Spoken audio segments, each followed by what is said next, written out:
Centralized social media is dead. Long live social media. Who knows when we can all shout that out? Welcome to the third episode of these Jürgen's Decentralized Summer Diaries.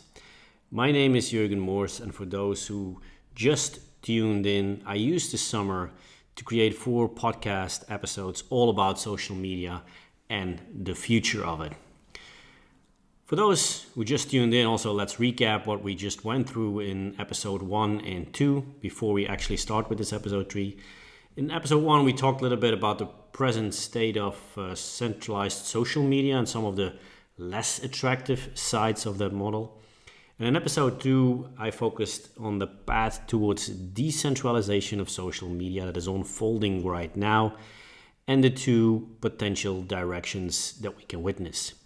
One of them being centralized or decentralization through protocols. The other one would be decentralization through the blockchain approach. And like I said last time, we will dive now a little bit deeper into the blockchain approach. And I hope that most of you are familiar with what a blockchain is. For those who are a little bit less familiar, in essence, a blockchain is a type of digital ledger technology, a database, decentralized database technology that securely records and verifies transactions across a decentralized network. And there are some key components in there, meaning distributed ledger between all participants in the network have access to the same immutable record of transaction, which eliminates the need for central authority and reduces the risk of fraud. Secondly, immutable records means once a transaction is recorded on the blockchain, it cannot be altered or deleted. If an error occurs, a new transaction must be added to correct it, ensuring transparency and traceability. And blocks and chains, meaning that the transactions are all grouped into blocks, which are then linked together in a chronological order to form some kind of chain. And each block contains a cryptographic hash of the previous block, ensuring that the integrity of the entire chain is kept. Now, if you look at blockchain, most well-known blockchains are typically the Bitcoin blockchain and the Ethereum blockchain. I think those are in most people's head when we talk about blockchains. But when we look at other types of blockchains that are really relevant and where a lot of people talk about, it would be Solana, Polygon, the BNB chain, but there are many more. I think the use so far for the general public has been known mainly through the Bitcoin blockchain, through the Bitcoin coin. In financial transactions. If we look at the Ethereum blockchain, their main focus was smart contracts as well. But if we look at the area, what we have been talking about, social media, then there we are still in a rather nascent episode.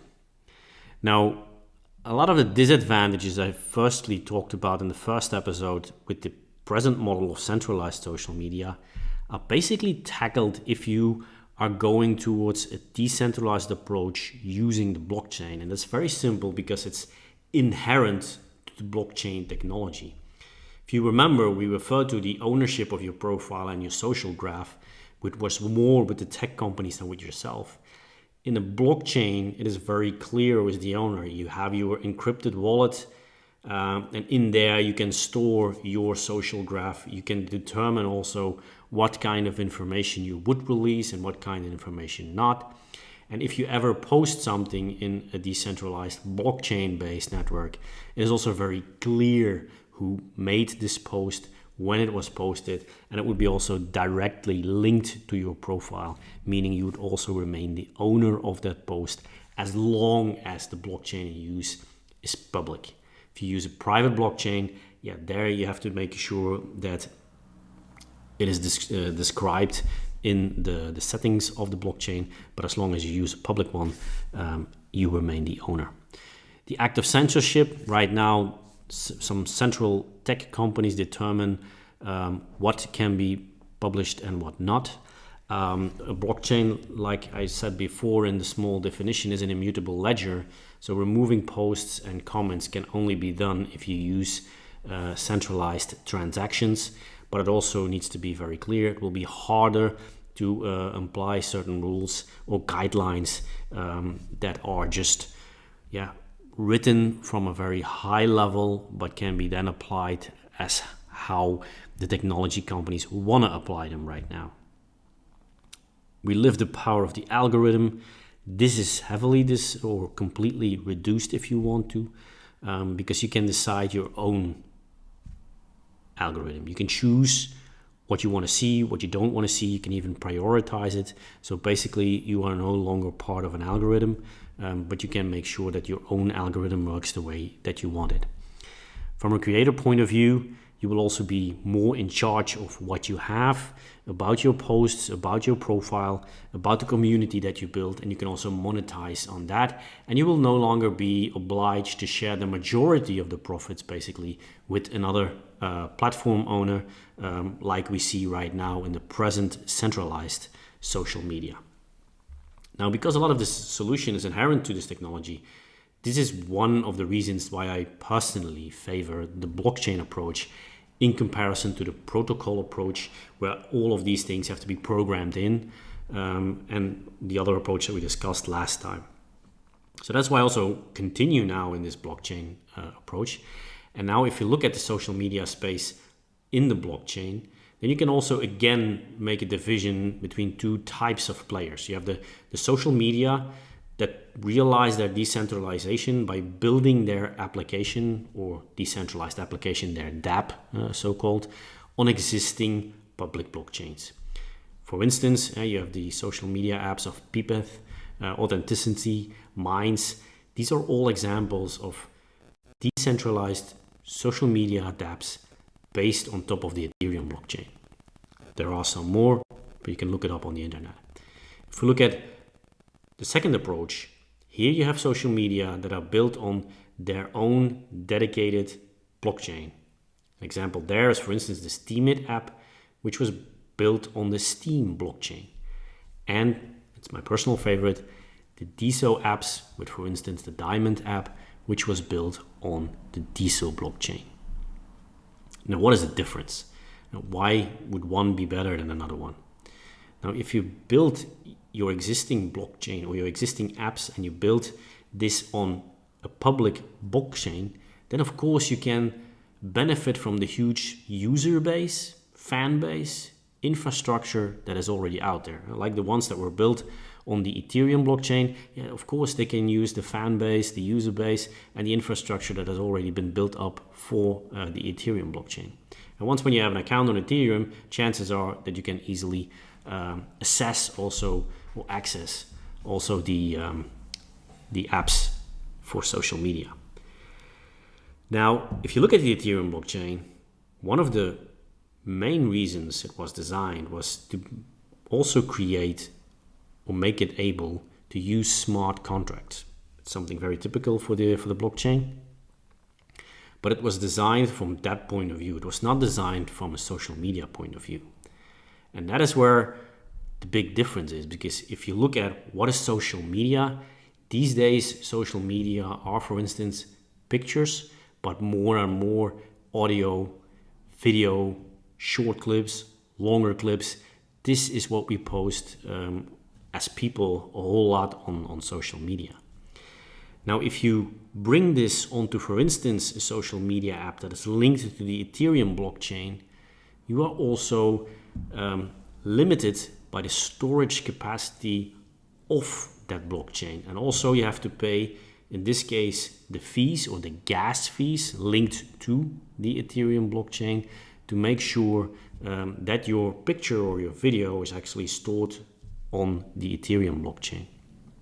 In the meantime, they have some workarounds where they work with different layers and it's no longer stored on the Ethereum blockchain itself. So this is an alternative approach.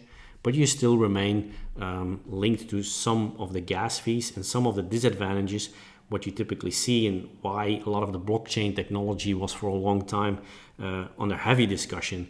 That is also the huge carbon footprint or the huge energy usage that is linked to operating the blockchain. Now, if you look at the Steam blockchain, and especially the DeSo blockchain, which were specifically designed for it, is meaning they are designed to store these larger files that we typically use in social media, and also the cross-referencing, because if you like a post, if you comment a post, somebody can add something to your comment. So it's always cross-referencing, making the files always bigger and bigger and bigger. And this is what the DeSo blockchain especially, but also to a certain extent the Steam blockchain was designed for.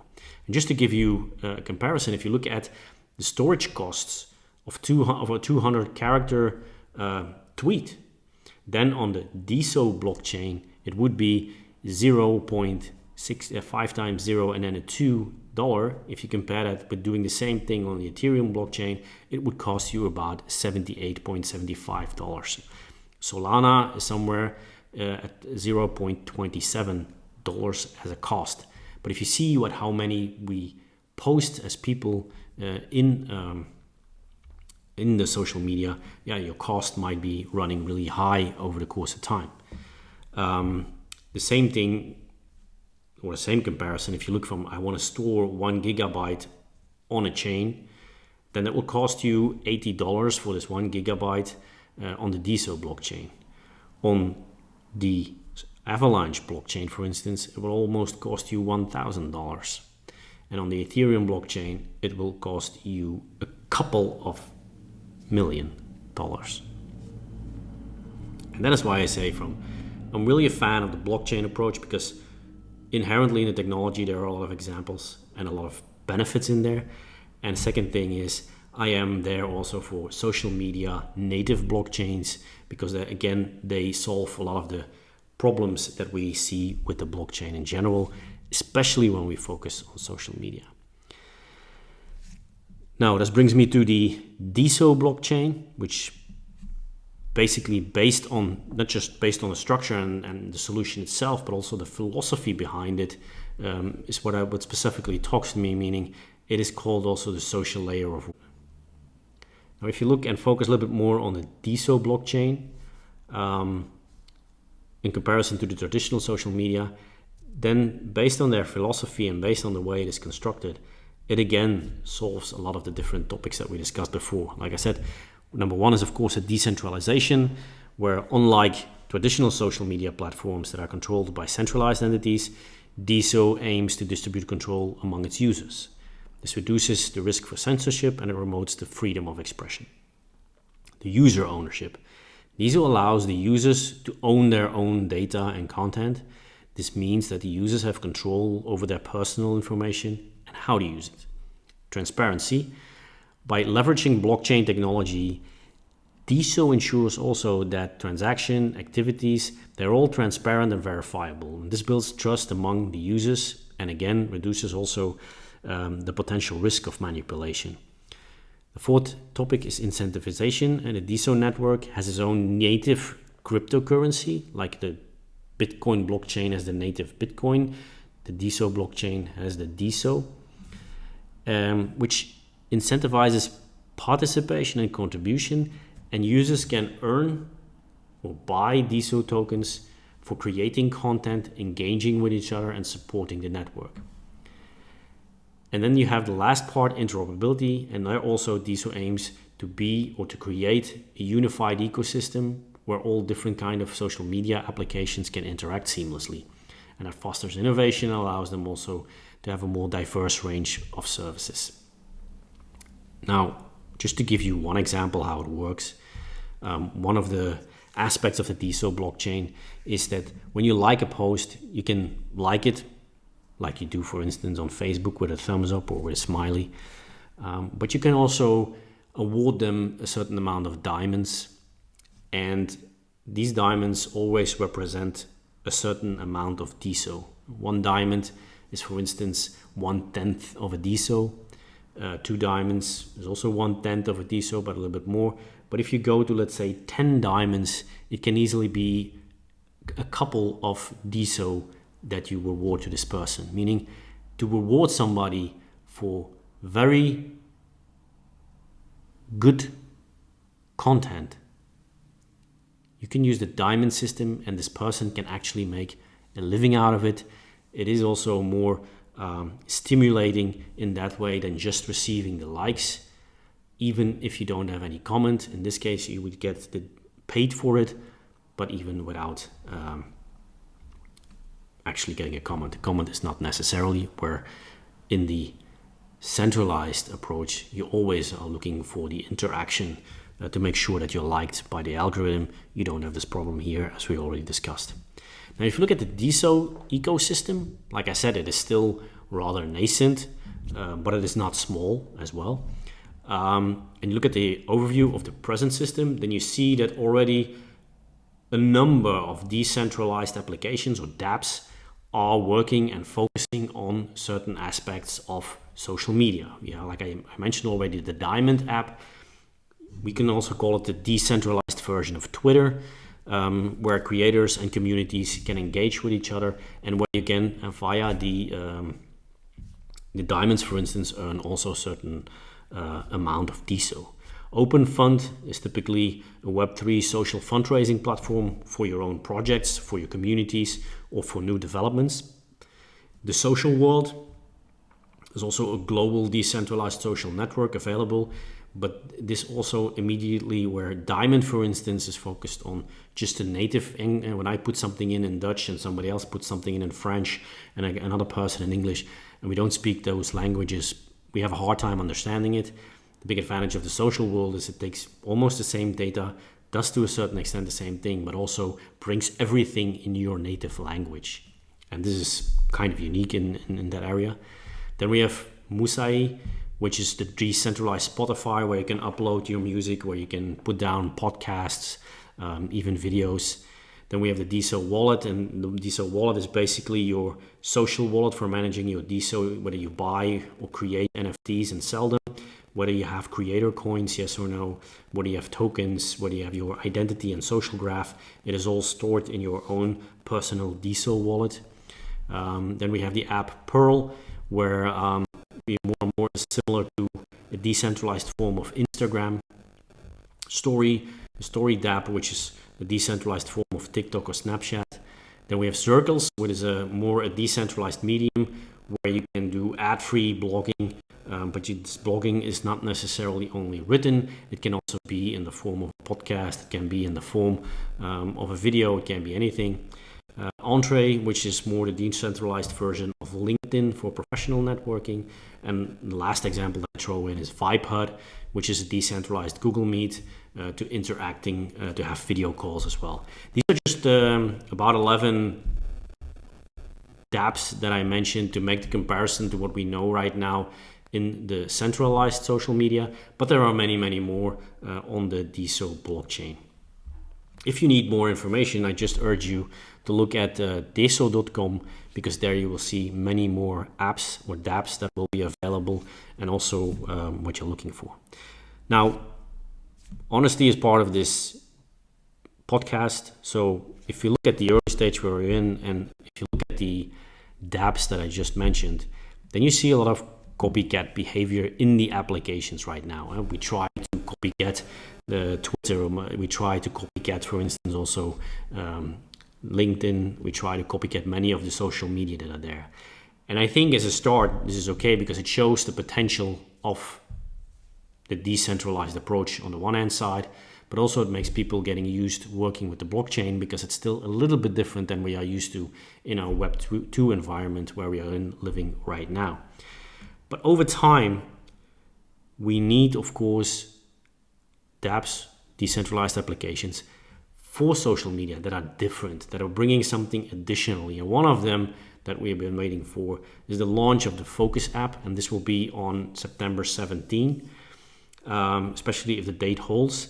And my last episode will also be focused on exactly this application. I chose not to discuss every application today or in this episode of my podcast in the summer, because it would be more suited for a video podcast, of a video cast instead of a podcast. But the Focus app, because we expect so many of it, it will be the last episode will be dedicated to that. Now, I just mentioned it already. Honesty is part of this podcast.